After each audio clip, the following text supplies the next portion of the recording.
What's up, everybody? Welcome back to another episode of the Seven Figures or Bust podcast, the #1 podcast in the world for growing your insurance business. This episode 54. I'm your host, Christian Brindle. I'm joined with my co-host, Glen Shelton, and we have a doozy of an episode, as always, for you today. Good morning. Good morning. Good morning. Good morning. Guys, a couple things. First of all, first order of business. If you saw the podcast yet, or if you didn't, rather, you need to go look at yesterday's episode 53 with Andrew Saul. The Medicare supplement conversation got picked up again. He defended it with honor. I'll say that. I've never seen such integrity. MedSup is going to be proud. Whether it lives or dies, it will be thinking about Andrew Saul in its final moments. Great episode. Please go check out yesterday's episode. Another thing that got announced yesterday is this coming Freebie Friday. We're giving away 100 Medicare supplement leads. We are going to try to personally save Medicare supplement. Between Lead Heroes and the podcast, we are on a mission to personally save Medicare supplement.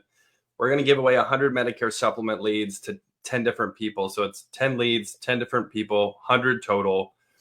All you have to do is comment on one of the live streams this week. This is the third live stream of the week. We'll have another one tomorrow. That gives you 4 chances to enter. Lots of opportunity for winners this week. If you comment 4 times, and we're doing 10 winners, and these 10 winners all get 10 leads each for free, you have a very high chance of winning. So all you have to do, comment below, Freebie Friday. You don't have to actually comment Freebie Friday. Just comment anything. Ask us a question. You automatically will get entered into the giveaway, which happens on Friday. Now, that being said, I had a dream last night. Oh, goodness. Okay. Yeah. I didn't tell Christian yet. I told him I had a funny story. I didn't tell him it was about a dream. And I wanted that reaction. So that was worth the price of admission already. You guys remember previously, the last dream I shared on the podcast, I was driving a tractor to the airport, and I apparently was supposed to bring Violet with me to the airport. And I got to the airport, and Christian was like, "Where the hell is Violet?" I'm like, "Oh my God, I forgot Violet." And I'm like, "How do I get back in time? I'm going to miss my flight." That was a crazy dream. Another industry-related dream last night, okay? That was industry-related? Well, you were there, okay? Oh, yeah. I guess that suffices. And who knows where I was? Maybe it was a work-related airport trip, okay? Jeez. Tough crowd this morning. I'm sorry. Continue. Jeez. Okay, so I'm in this big house, and I don't really recognize the house, not really thinking too much about it. And then I see, lo and behold, friend of the podcast, Cody Askins. Cody Askins is in this house. My first thought is, I need to grab a selfie with Cody. I go up, I'm with Cody, we're talking, I'm trying to get a selfie, and every time I try to take a picture, I check my phone, and I can't seem to get a picture. And after trying it for 3 times, I'm getting frustrated. I'm sure Cody's getting frustrated. Cody, I'm going to see you here in a couple weeks. I'm sure that's why you popped into my dream. If you guys aren't going to be attending the 7-Figure Playbook event, we will be doing a free virtual. We'll drop a link in the comments to that below. I'm assuming that's why Cody popped into my dream, because I'm thinking about the 7-Figure Playbook event. Cody's going to be there. So anyways, I'm trying to take a selfie with Cody. It's not working. I keep looking at my phone. And then finally, all of a sudden, I have this thought. I'm like, wait a second. I'm like, am I not able to get this picture because I'm actually in a dream right now? And then I stop. I literally had this thought mid-dream. Then I stop and look around, and I'm like, I don't recognize this house. I have no idea where I am. And then I'm like, I must be dreaming. And then, boom, I woke up. It was wild. Wow. So I've always heard when it comes to dreams that you dream what you're thinking about, like what's on your mind, right? So was our friend Cody on your mind specifically? This is the question. These are the questions I have about said dream. I sense some jealousy. If I'm being honest, yes, I sense some jealousy that I'm dreaming about Cody Haskins and not you. A bit of a betrayal of sorts happening live on the podcast for all to hear. No, this is what happened last night. I texted you about the playbook event. Yes. I literally went to bed. I'm not kidding. I went to bed at like 8:30. I went to bed super early last night. I was just tired. I literally texted you and went to bed. So that had to be the correlation. Is I'm like texted you about the playbook event. I'm thinking about the playbook event. I was like, I wonder who's gonna be there. Who will be there Sunday, right? Because we're talking about like what we're gonna do on Sunday. Right. Those were the thoughts. Because I was like, we're talking about certain activities that could or could not happen on Sunday, and I'm thinking, well, how many people would be there? That was the logical progression, you guys. Okay, there's Cody. I love you. We'll get a selfie. Okay. And Cody will be on the pod in the next couple of weeks as a guest. So that will be fun and exhilarating as always. We'll revisit this and make it nice and awkward for him, okay? Yeah. Speaking of the playbook event, guys, before we get into our main topic of the day, we haven't talked a lot about it recently, specifically on the podcast, but the event is sold out. So you cannot buy a ticket even if you wanted to. You done messed up, son. If you wanted to go, you done messed up. But there's some good news. And the good news is you can watch it virtually for free. We decided to open it up to everyone for free on a virtual package. So, we wanted to kind of do that to make sure we bring a lot of value to as many people as possible. If you don't have the link to the free virtual, maybe perhaps one of us can drop it on one of the streams. We'll get it in there after said show. But yeah, I mean, we've been kind of starting to talk about this, right? Like put together our presentations, everything like that. I have never been to Nashville. And nor have I. Well, that's not true. I have a long time ago. I was a little kid. Do you remember anything about it? So my guess is that it's really green. I lived in Arizona. So I went from Kentucky. So Kentucky's, right there, right next to Tennessee. And that's why I was there as a kid. I used to live in Kentucky. Then I moved to Arizona. At what age, by the way? I was 12. What age was this move? Okay. 12. Yeah. So you remember enough then of Kentucky. Yeah. And so when I moved to Arizona is a brown wasteland to our Arizona listeners. Yeah. There's no denying it. There's some fake communities where they pretend there's greenery. There's not. The grass is dead half the year. Going back to Kentucky later when I was like 14, 15, I just remember being in shock. I was like in shock at how green it. Now I'm in Oregon now. It's much more green up here. I don't know if I'll have that same kind of shock feeling, but I'm excited for that type of landscape. I'm coming home. I'm coming home to the South, to the Central South. I'm coming home. Coming home. He's singing. I told you. Am I allowed to sing that? I don't think I am. You are. It's a band song by a band individual. I watched the HBO Diddy documentary over the weekend. Oh wow, we're really going for it today on the pod. Okay. Okay. And that was one of his songs. I didn't know. If you guys didn't know, it goes. I don't know if he originated that line, but like he did a reversion of it. Remember they used it when LeBron went back to Cleveland, Oh yeah. I'm coming home. And then Diddy's like, I'm back where I belong. And hang on there. Nashville. Let's get back to Nashville here for a second. What are you most specifically pertaining to the city? Obviously, I think the event's going to be killer. We're going to have some amazing speakers there.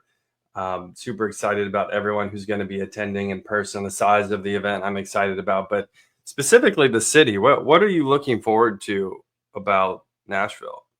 Yeah, I mean, I've always heard that Nashville just has this amazing country vibe. You know what I mean? Like as like a city, like country music vibe.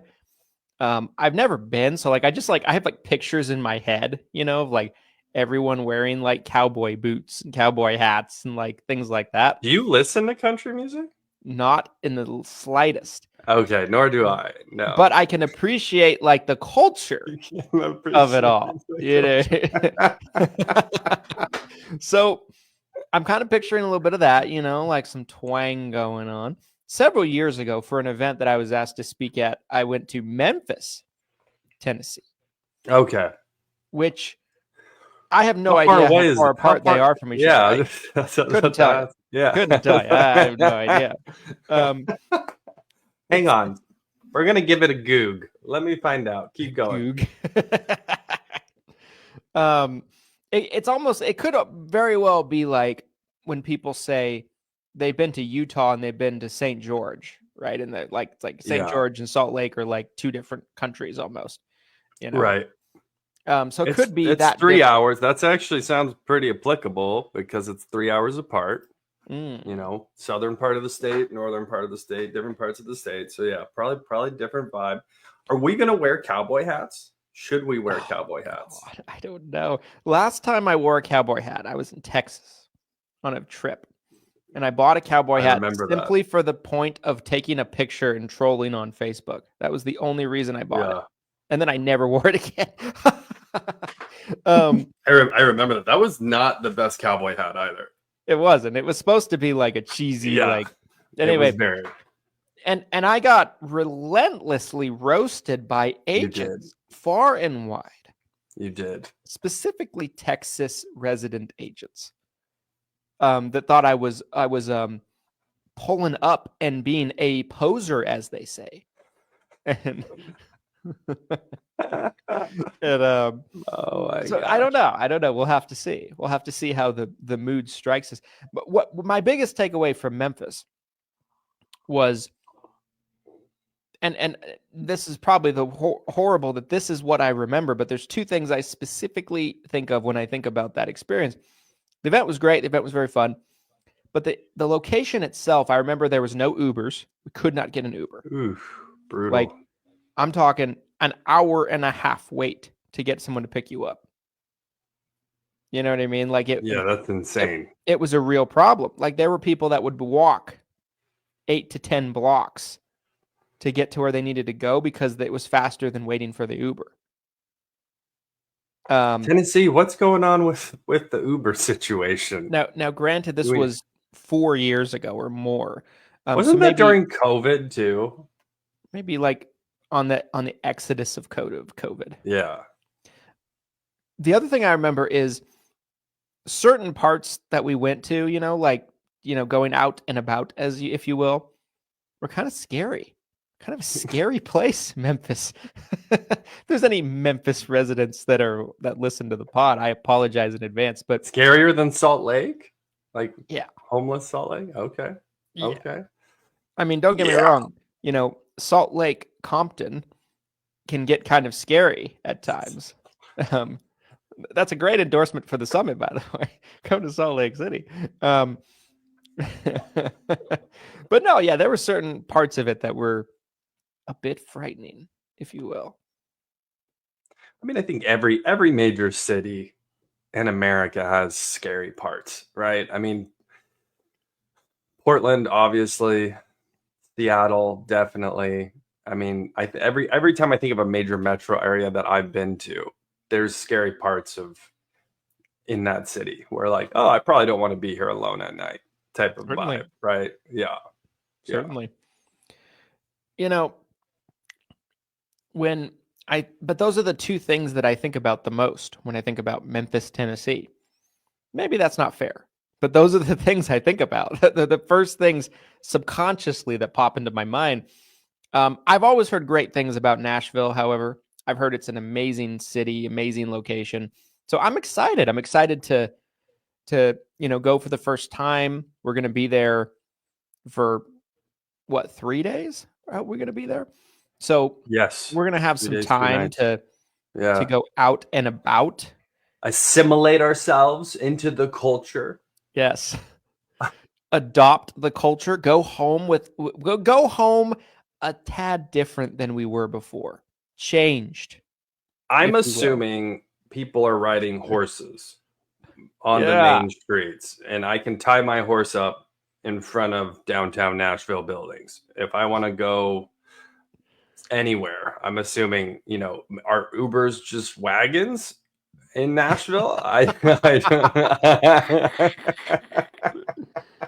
No cars. There are no cars. It's all Wagons. Well, I'd be like, what are these metal horses? I was not anticipating these metal horses. What in tarnation? We're gonna get banned from Nashville before our plane even lands. We're not even there yet.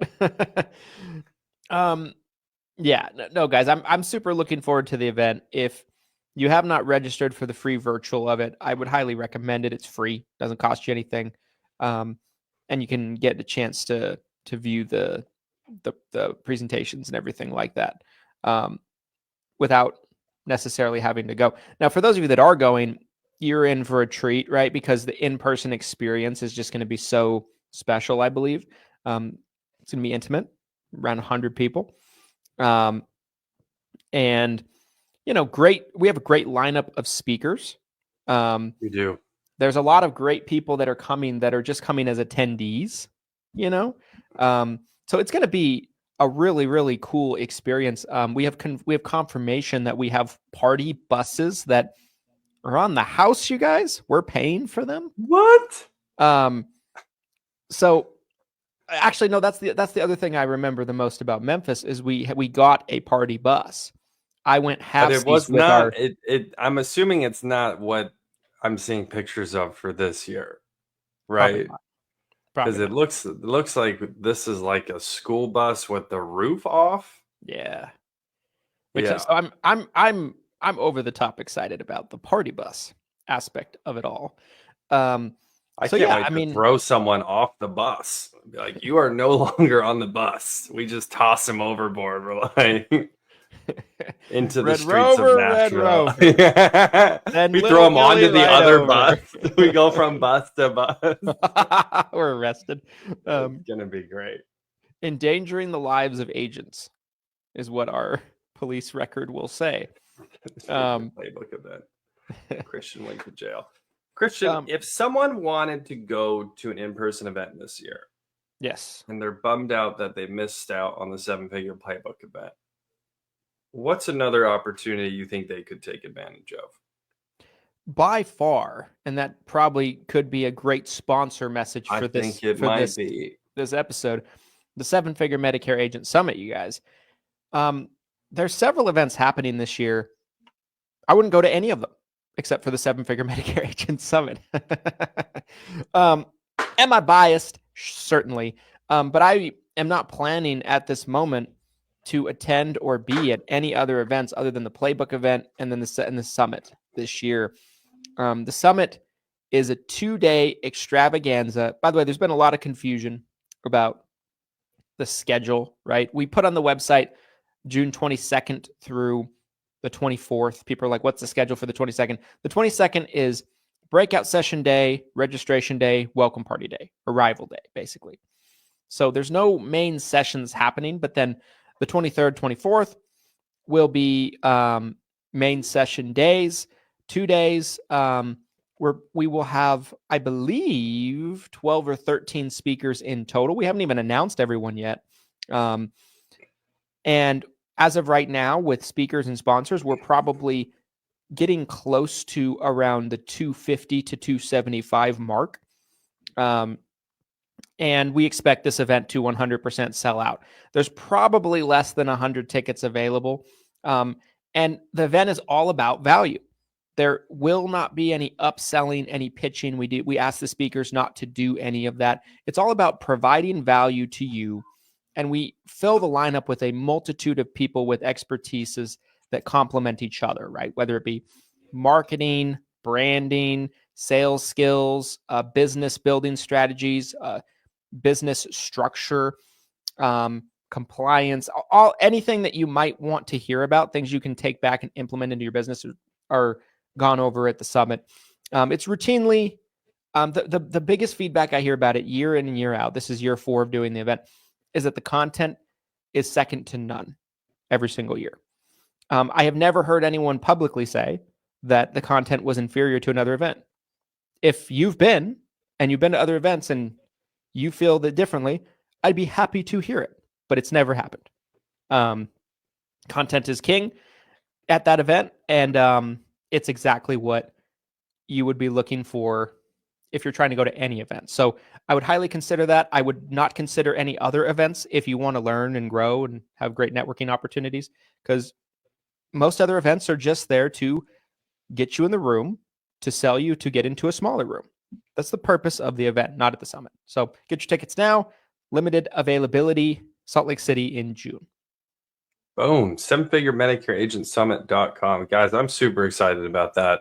I think this year is going to be the best year yet, which is hard to believe when we've had so many great years already at the summit. But last year specifically, I think will be hard to top. But somehow it seems like between the speaker lineup and the venue and everything else that's already kind of come together, I think it will absolutely top previous years. So I'm super excited.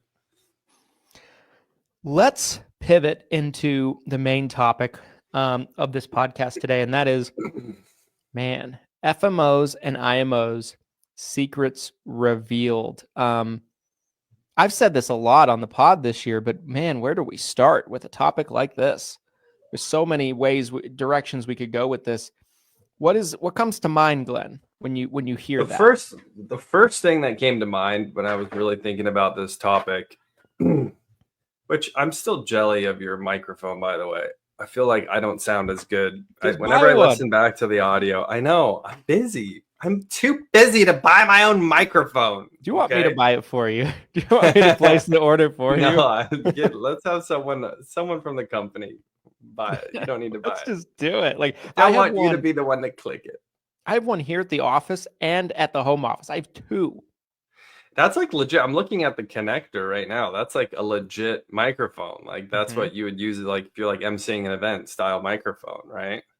Yeah. I mean, from my understanding, this is the microphone that is used on the Joe Rogan podcast. Oh, Joe recommended it to you. Did you talk to him? I did. No. No, I just, did some research, and it's commonly used on big pods. It's a very, you sound great. Your audio always sounds super crisp whenever I'm listening back to the audio. I don't think my microphone's bad. Okay. Anyways, I'm going to we'll end up talking about microphones for 20 minutes here. So first thing I think about with FMOs and IMOs secrets revealed, one of the first things that comes to mind that I personally had to deal with one of my first uplines, and I've seen this happen many, many times before, is an IMO or FMO that tries to contractually obligate an agent through a non-compete, where they will say something along the lines of, when you sign this agreement to become an agent at our company, to be a downline agent, etc., whatever, that you are now locked into this non-compete where you can't sell insurance for 2 or 3 years, whatever, if you choose to leave. Which is that crazy. Is insane. And again, it's essentially a mental tactic, right? Essentially, they are trying to keep you from leaving by scaring you into thinking that your insurance license cannot be used if you choose to leave for a certain amount of time. That is not legal. And even if they were to try to legally uphold a contract like that, it would never get anywhere. There's no judge in America that I'm aware of that would be like, oh yeah, you can't sell insurance because you signed this agreement that nullifies your ability for the next few years. So that's one thing top of mind where I'm like, that's something that a lot of agents might read in a contract and think, oh wow, I can't leave unless I'm willing to stop selling insurance for several years. And it's just not true.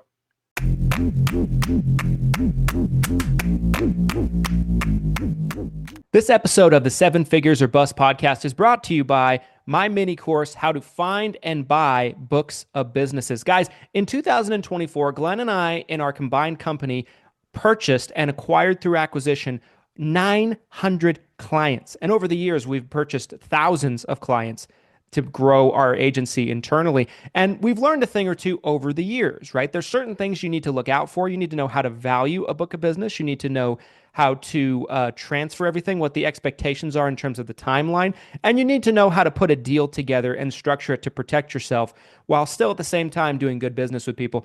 Guys, this mini course is around 10 videos long. It's a quick and easy thing to get through. And it's a great way for you to grow your book of business in 2025.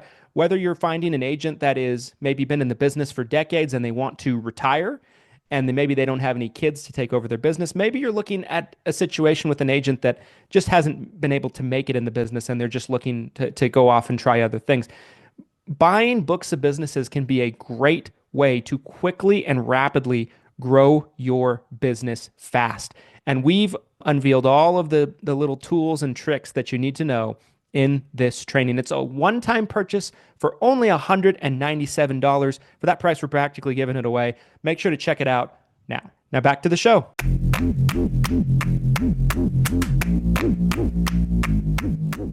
Yeah.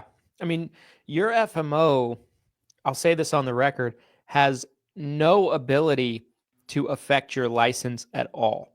The only power that they have is to either release or not release your contracts, or they can terminate your contracts, right? Like they have control on your contract with the carrier. But when it comes to your license is yours, even if they paid for it, right? You can do whatever you want with it. Right. And so that's what agents need to be aware of. Now, if you sign something, the thing about non-competes, right? Like if you're working as, say, an LOA or something like that, you sign a non-compete. A lot of times, LOAs will sign non-competes and non-solicitations, amongst other things. But non-competes, really, especially now, over the last couple of years, they've really kind of had a death blow to them, you know, legally, right? Like they just don't really hold up. They prevent people from working. Non-solicitations do, however. They say, you know, any business you write for a company, you can't go back and churn it, and you shouldn't. You shouldn't. That's not an ethical thing to do, in my opinion, because they, chances are, invested a lot of money, time, and resources into helping you acquire that business, right? But there should be nothing to stop you from, even if they won't release you, you can, with Medicare contracts anyway, with most Medicare Advantage companies, you can put in a self-release, wait 90 days, and move as long as you're not in a blackout period, which is like in the last quarter of the year. And so now like MedSup contracts are a little different. Like some ancillary product companies, final expense companies are kind of different. You know, you typically either have to go 6 months from when you contracted or 6 months from when you wrote business. So like, let's say I remember we talked to somebody during AEP last year. They're trying to move some MedSup contracts, and they had gone 8 months since they contracted. So ideally, they'd been able to move without a release. They just were in a situation where they couldn't get a release from their FMO, right? But they had just done an app 2 weeks ago, their first app with the carrier. So it's like, okay, you either wait another 6 months or you get a release. Those are your options. Brutal. You know what I mean? And I've always found that fascinating to me, that there's still carriers and product lines out there that will almost like punish you for producing. Because that's really what it is. It makes it to where you can't move as easy without a release if you're producing, and they reward you if you're not producing. It's so crazy and backwards. Early on, Medicare Advantage contracts were that way.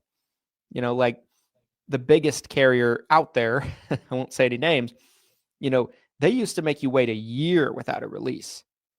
A freaking year. Then it went down crazy. Then it went down to 6 months. Now it's down to 3 months, like industry standard. But it is an interesting kind of phenomenon with that. But no, I think with FMOs and IMOs, one thing I kind of thought would be interesting to take this conversation to a place anyway would be like, I get asked all the time from agents, what is a reasonable expectation of what my FMO and IMO should be doing for me. And I think there's two extremes to this. I think they're not doing anything for you, and there's things they should be doing. And then there's an expectation where you think they're going to, literally change your life. They're going to carry you to Mordor.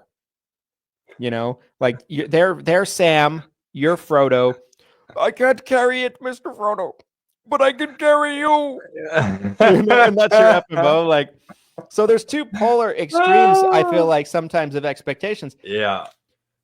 Glenn, what do you feel like is a reasonable expectation for FMOs? And what are some examples of some things that are like outrageous expectations and maybe, things you should expect? I think here's where it kind of gets off the rails too, is and social media has kind of put fuel on this fire in a lot of ways. You have someone who is an existing producer who has, maybe a small agency or a downline that they're bringing with them. And, with that production, sometimes that means they get more benefits, right? Then that gets seen either privately or publicly. And then you have a brand new agent who comes in with the same mindset. Sure. And they're like, so-and-so got, $20,000 in marketing co-op. I should get $20,000 in marketing. It's like, well, you've never written an application before. So no, you don't actually. So I think that's part of where it can get off the rails, is people comparing themselves to everyone and thinking it should all be the same. It's like, no, like it really production based, just like, you mentioned a second ago, can kind of change how the business operates. But as far as like something really tangibly specific that I think people, let's say for a new agent, yeah, for example, like if you're new and you're coming in, you're looking for an FMO, what should you look for? What is reasonable? I think training is super reasonable. I think everyone needs it. Medicare changes all the time. So even if you've been doing this for a while, your FMO or IMO really needs to provide training. It needs to be updated and ongoing. And if you're a brand new agent, you probably need something more comprehensive. The unreasonable ask. So that's like a reasonable ask. I'll give you one of each, and then I'll have you do one of each. Okay. So I'll give you an unreasonable ask that I think I've seen agents mention before, where they're like, hey, I need you to buy me an office, right? IMO, FMO doesn't have a local office in the vicinity of where the agent's being contracted, right? And they're like, hey, I'm not where the headquarters is, whatever. I know there's no office for me to come into, but I'd like you to lease an office for me because for whatever reason, I feel like I need it or I should have one. And it's like, you don't have to have an office. There's plenty of agents that don't have an office, that are successful. So, that would be an example of an unreasonable ask that I've seen happen before. Yeah. So one of each. I feel like both of those are great examples. Yeah. I want to just add a detail to the training portion of it. Yeah. And then I'll add another just totally fresh one. So it doesn't seem like I'm just copying what you said.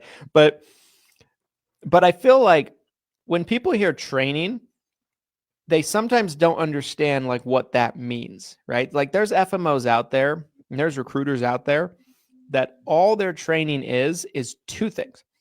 One, bringing in a carrier rep to talk about how great the carrier is, which has value. It has value in terms of helping you understand the products, right? And understand like the inner workings of that carrier. But you can't build a business off of that, right? Like if you can't get in front of anybody and you're inside staring at the wall asking, what should I do? Like I just picture like, some guys just sitting on, cross-legged Indian style, staring at the wall, say nothing. There's no sound, nothing going on. Just like that's as good as those carrier trainings are if you don't know how to get in front of somebody. And there are some carrier reps, that they'll try to put things out there and like teaching you how to do grassroots marketing. Sure, there's some value in that, but like it's very low level training, in my opinion. Right. And you can get it also with any FMO because the carriers will provide these trainings to you regardless of who your FMO is, right? So like, it's not that the FMO is really providing a whole lot by doing those. Now, sure, the FMO should have that as a mix into what their training is. We have it for sure because you need to understand your carriers. But the second thing is compliance training. Yes. Like, and specifically compliance fear mongering. There are so many agents out there. Am I going to get us in trouble on today's podcast? No, I love. You already did, but no, I love this. This is a real thing. This could be its own pod right here, but continue. I think this is important. There are so many agents walking around that feel like if they make even the slightest mistake, right, that they're going to be struck by lightning and they're going to be put out of business. Now, don't get me wrong when I say this. Every time I say this, there are people that push back on me and come after me and come at my neck, if you will. And they're like, he doesn't believe in compliance. 100% not the case. I think you need to know the rules and you need to do your best to follow the rules. But it's also one of those things where if the only training you're getting from your FMO is one, carrier training, and two, basically I don't want to go here. I don't want to go here. But it's too late. No take backs. No take backsies. You ever known that super crazy religious person that just harps that you're going to go to hell if you do anything wrong? And it's not from a message of like love or like, this is what the religion can do for you. Right. And like, you know what I mean? Like it's all about, if you sass your mom, it's pure fear. Yeah. It's pure fear based. I look at it like that. You know what I mean? It's like, you're going to be struck by lightning, and it's not from a perspective of here's the rules and here's how you can do business despite them. Right? Like it's all about, Amen, brother. Ooh, bad, scary. You better watch out. You better be good. Ooh. Thanks for coming. We'll see you next week. Like that's the whole training. And so there's a lot of those FMOs out there. So many. There's so many that come to mind. I'm just. I was about to say, biting my tongue. I'm biting my tongue. One name in particular. Yeah, there's one name in particular that I know we're both thinking. Yeah, but so there's that, right? So when we talk about training, I think you should value training from an organization that is actively growing and has built recently a very successful agency and book of business. That's where the best training comes from, because they can tell you what's working and what's not working, from presentations to sales strategies to cross-selling to marketing to branding to advertising to lead generation, all of those things. That's where the real value comes with training. So not all training is created equal. I'm a big believer in that. So I just wanted to kind of add on to that, and because people hear training and it can mean so many different things. But another one I would add, I guess a new one for me, is like technology tools, right? Like you should be provided. A lot of good FMOs these days will provide you a CRM for no cost. Like we provide 7-figure CRM is a good example. A lot of FMOs will provide you, it's kind of industry standard at this point, Sunfire, Connecture, CSG Actuarial, a combination of the three, if not all three, right? Technology tools that help you do business easier, right? It makes it easier for you to write apps, to quote, to do all that stuff. On the flip side, an unreasonable ask is like, there's people that will come in and they're brand new and they'll ask for crazy high contract levels that they probably don't even qualify for, right? Yes. Can I tell a story? All the time. Please do. There was an agent about 2 years ago, and he's been banned from our communities, everything like that, because I'll tell the whole story. I'll summarize it, but it'll take a couple minutes, but it's a good story. It's a classic example of who not to be. Yes. So this guy he was a captive agent of some kind. I don't remember all the details. But anyway, he was going independent. Never written one app in his life as an independent. And, most of the time when I hear people that were captive or LOA and they're like, I did this, I did that, I still go back in my mind. I'm like, you've done zero. Because I've seen people that are incredible. Let's say they're in a call center, right? And they do 1,000 apps a year. They go independent, they can't do 10 a year. Yeah. Because they can't get in front of people. You know what I mean? So it means nothing to me. And so this guy was shopping every FMO he could. He was probably talking to 15 different FMOs. Remember, never done an app as an independent. He comes to me and he wants insanely high contract levels, like the highest that we can possibly give. And I'm like, no, because a new agent like that, here's the thing to understand about contract levels. The higher level somebody gives you, the more it cuts into the FMO's override, which is fine if you are not needy. That's the trade-off. Right. Yes. That's the trade-off. Yes. You should need a lot less support. Right. If you're less sufficient, if you're self-sufficient and a super strong producer, it makes it worth it for the FMO. That's the trade-off. That's what most people are scared to say. But if you're brand new, a secret perhaps that you just shared, would you say a secret?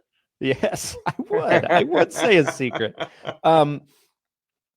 But and sometimes you have carrier qualifications as well you have to meet, right? It's not just like anybody can get it. Although sometimes it just depends on the product line and the carrier and everything like that. But like, if we were going to give, let's say, the highest levels we could give that were allowable by the carrier to a brand new agent, and they're wanting to get on the phone in the middle of the night and they're messaging 20 times a day and they're just needy.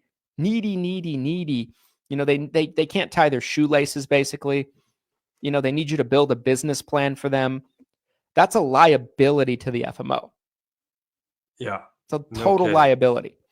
So that not only did this guy want that, he wanted a base salary of $3,000 a month until he got on his feet and started writing business for 3 to 5 months at least. So let me paint this picture. He was asking for huge levels where we made almost nothing on the override. Right. He's never done an app as an independent. And he wants us to pay him a base salary. So guess what that means? We'll never make a penny on him, and we'll spend a bunch of time on him. Insane. And I basically told him to fuck himself. Then about 6 months later, he found some sucker to take him. I know for a fact this FMO is buyer's remorse. They tell me I'm connected. And he buys some leads for Lead Heroes. Sure enough, he goes in our Facebook group and he worked like 2 of them and bashed the leads. Didn't even give us a chance to you remember who I'm talking about? Yeah, now I do. Now I do. So like, it's just a mentality of a loser, right? But like, and I don't say this to just attack this individual, right? I could care less at this point, but I'm using that as an example, right? You don't want to be that person. This person has kind of become universally known as a pariah. Like people handle with caution when they're dealing with him and FMOs and everything like that. Remember, FMOs talk to each other. A lot of us are friendly with each other. Like anytime I have an agent that's leaving us or leaving someone else, someone I know, usually we'll have a conversation. They'll be like, what's the deal with this person? Yeah. You know what I mean? Like if I know John over here and you're moving over from us and I'm friends with John, let's say, I'm just going to be curious on what's the deal. Like, because I know John's a good guy. I know he does a good job. Like, what's the problem with John? So I think that's an example like of a crazy unreasonable ask. Like you have to understand that when you contract with an FMO, I think there's agents out there that really get the perception that just by putting your contracts with someone, you're doing someone a service, and you're really not. Like, You're you actually put the contracts costing with, you're costing that company money until you're yes, producing. You're yes, literally taking revenue from your upline until you're producing on a regular basis because of the time, energy, and money. And again, as someone who's officially been an upline now for over a year, I can tell you, after watching the books personally myself, you are costing your upline money until you start producing. So the yes. concept and a lot, what Christian just said is absolutely true. There's a lot of you out there who believe that just by contracting with an IMO or FMO, it's like as if signing that contract instantly makes the upline money. It does not. Typically, they're losing money for the intern providing you resources, whether that's training, leads, even just, the support to make sure you get the contracts that you need with the carriers. That alone can take time, energy, and money. I feel like, though, if we're kind of shifting back to the discussion of like what should they be doing for you, right? Additional to the training, the technology tools, those kind of things. Like, I think it's great if they have a lead source you can get that's discounted. For sure. Like, I feel like that is kind of a controversial one. I feel like sometimes people feel like that gets a little messy, right? When the FMO is providing leads. I've heard a lot of agents, kind of say that that's not a good thing. But I would disagree with that, right? Like, as long as it's not now, certainly there's situations that have existed where an FMO has, really kind of utilized that, to their benefit and not to the agent's benefit, right? Like, they'll say a lead is fresh when it's like 2 months old, right? Or, they paid 50 cents for the lead and they sell it to the agent for $25, right? Like, that's where it kind of gets kind of dirty. But I feel like if it's a quality, good lead source that's real time generated, exclusive, and they're really, discounting it as much as they can for you, that's a really great benefit. I mean, what do you think about that? You are the lead daddy. Yeah. So it's controversial in the sense that, it's similar. Like the first thing that comes to mind is free leads, right? There's plenty of uplines out there who will literally give you free leads. But then there becomes a whole set of potential issues surrounding that. Are they giving those free leads to other agents besides just you? Are the leads super low quality because they want to spend as little as possible to generate them to give you a free lead? And then you don't have buy-in as an agent. So you're going to be treating it like a free lead, essentially. You're literally going to not have the same value as if you had some skin in the game and you had to pay for that lead. So there's a lot of different ways that it can be done where it can be problematic. Listen, if you want to compartmentalize and you have your insurance contracts with this IMO, your technology, your CRM is with a completely different company, your marketing is with a different company, by all means, I'm not against doing that if that's what an agent or agency wants to do. However, there's a lot of agents and agency owners who really need that help of a one-stop shop where they can come in and get help with marketing, get help with technology, get help with training, and get all of that at once. And I think that's ultimately what benefits more people, but again, if you want to separate it and you feel like there's safety in parsing it out, I just, a lot of times I think that leads to more work for you as an individual to be working with a bunch of different companies. It also makes things complicated. Yeah. Right? Like, it makes things just kind of tricky and complex for you.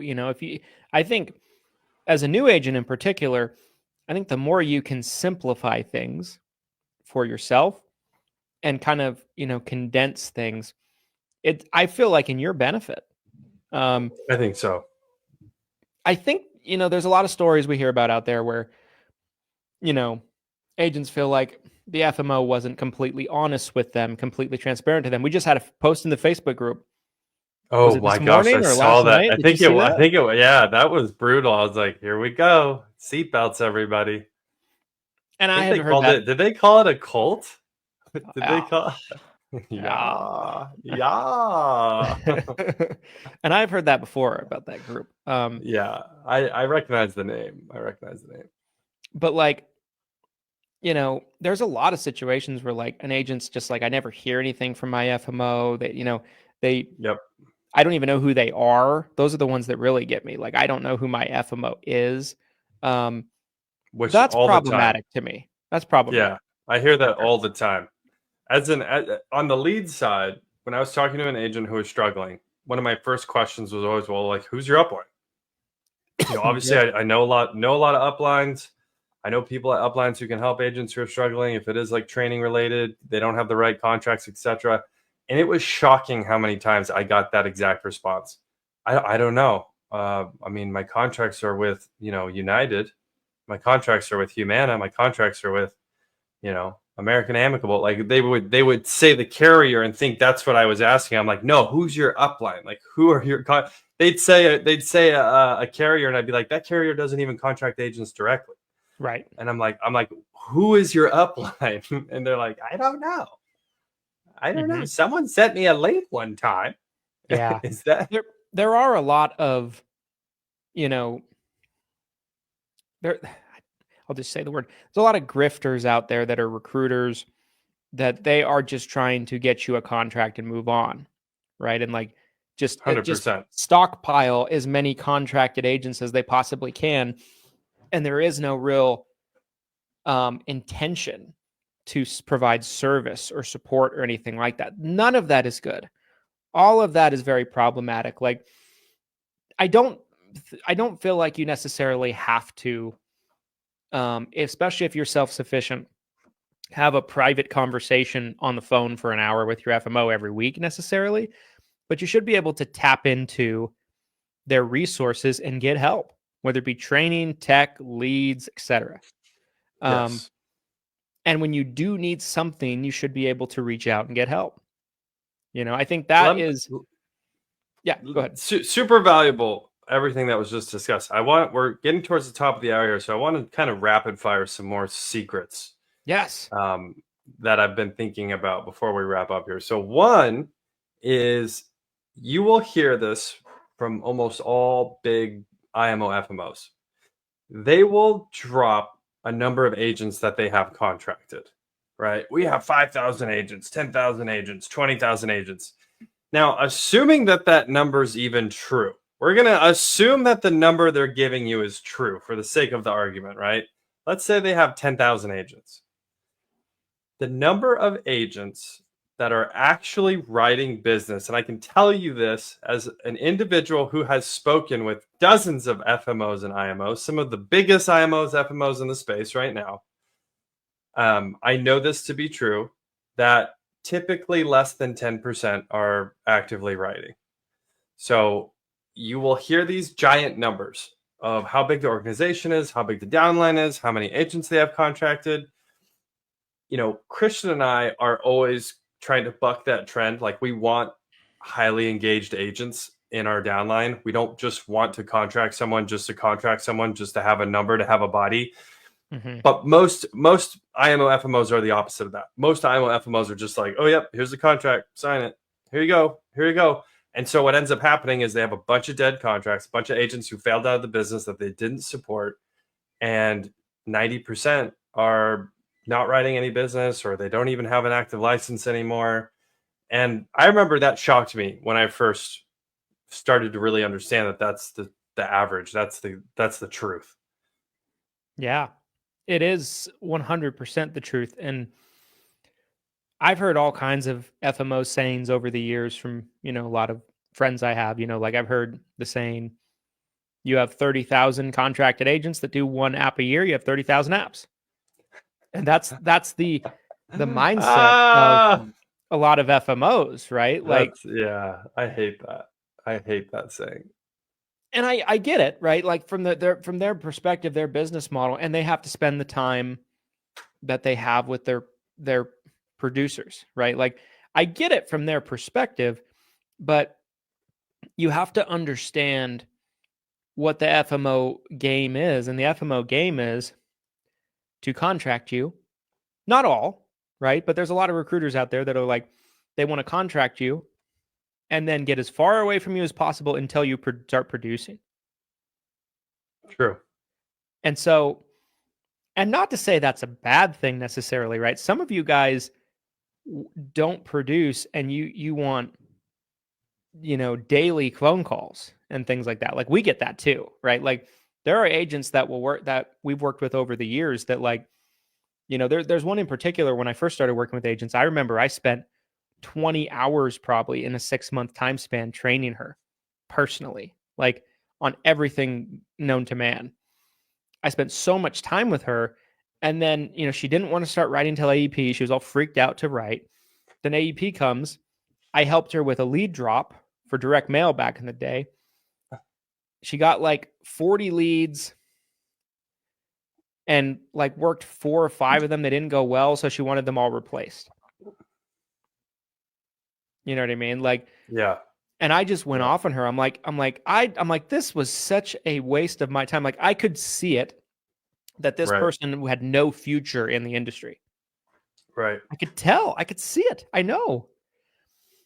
And I had done so much for this person, right? So like from an upline perspective, I see it sometimes a little bit differently. I think sometimes it's at the fault of the agent. Sometimes it's at the fault of the FMO. Sometimes it's a mixture of the two. But the FMO's perspective is they have to be profitable with their time, and they have to spend time with the people that are bringing in production for them. Otherwise, they die. Right. And so their business. It's tricky. But I think what's at the very least the expectation you should have is that you should have resources that you can tap into at your disposal on demand, right? Like for us, that's what we have. We have 7-Figure University. It's on demand. We have Medicare Center on demand. We have 7-Figure CRM on demand. We have training on how to use 7-Figure CRM on demand. We have discounted leads for our agents on demand.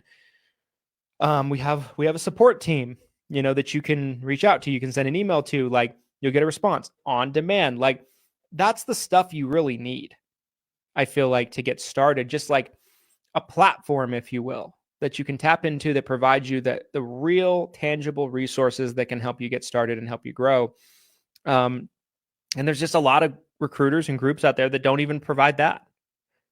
I think it probably is unreasonable to expect that you can call them and get them on the phone anytime you want and talk to them as long as you want if you're not producing. I just think that's not fair. Guys, I want to be respectful of everybody's time. Appreciate those of you who've tuned in. You're listening to the replay, you're listening to the podcast, you're watching us live right here in the group. And move into final thoughts on today's episode. I think this is a really big one that probably ends up needing a part 2 at some point. I don't think there was enough time in an hour-long format to really get into everything. I think there's a lot that we can discuss here. I'll kind of go over my final thoughts and then turn it over to you, Mr. Brindle, so you can share your final thoughts. I think with IMOs and FMOs, there is a lot that is happening behind the scenes. And when you're a new agent, especially, you don't know what you don't know. And some of this might not be a secret in the sense of, it's hidden and whispered about, right? You hear a secret and you think, like someone's telling a secret in class.